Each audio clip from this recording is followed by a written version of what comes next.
I'm Alan Robarge, an attachment-focused psychotherapist and a relationship educator, and I want to give you a heads up to participate in the online summit sponsored by Avaya University about emotional abuse and deception.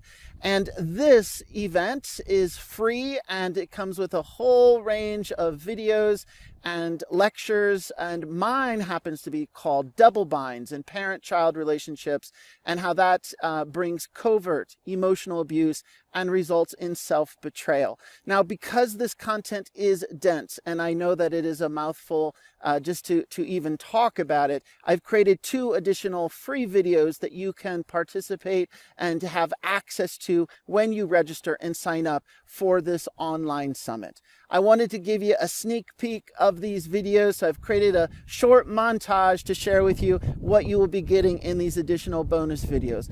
Sign up, register through Avaya University, and it's so great that you are interested in this content. Thank you.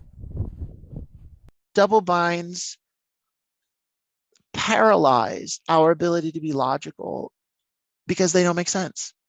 And they link to attachment trauma, they link to trauma, and trauma is inherently crazy making. Trauma will never make sense. Conflicted emotional states that negate each other. The child will feel it in their body, but they won't be able to like cognitively understand, why do I feel this gridlock feeling? Very heightened anxiety around, I do not know how to make a choice here. So a couple ideas about double binds. I like to call it, as I mentioned before, a dilemma of allegiance. And it becomes a crisis of the self versus the other, a crisis where you're somehow left to decide, do I uphold staying connected to other and thinking about others' experience, or do I look out for myself and I support myself? And no matter what you do, or however you would come to the conclusion in the whatever context that you make that decision, it never quite feels satisfying because it then feels like you're giving up one or the other. And that's the double bind. Many of us blame ourselves, or we think like there's something faulty with our thinking. What's the consequence of not really being able to get close to somebody and to live guarded? If you don't feel close, so you're one of these family members, everyone's pretending and saying how, we uphold this ideology that we're a loving family. Of course we love each other. And when people love each other, that just means you're close. Now, if you don't feel close, you also now have this feeling like, I don't feel close to these people. I don't like how I'm being treated. I don't like this environment. I don't feel safe here. So now you don't feel close, and that will not be heard or validated. It's impossible for the family system to acknowledge that you don't feel close, because we're a loving family and loving families are close. So therefore we must be close. Because we're a loving family, our family members are close.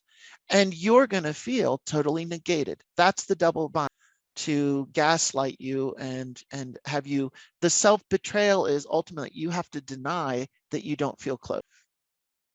I'm still living trapped in a double bind system in my head, even if I don't literally, have very much interaction with family members. I still find that I'm stuck looping internally around trying to still satisfy, make sense, solve the impossible messaging of how I'm supposed to show up and relate to get my attachment needs met. We're talking about suffering. Life's hard. Relationships are hard. And good for us, that we're trying to take a step back and attend to this ongoing hurt that we live with.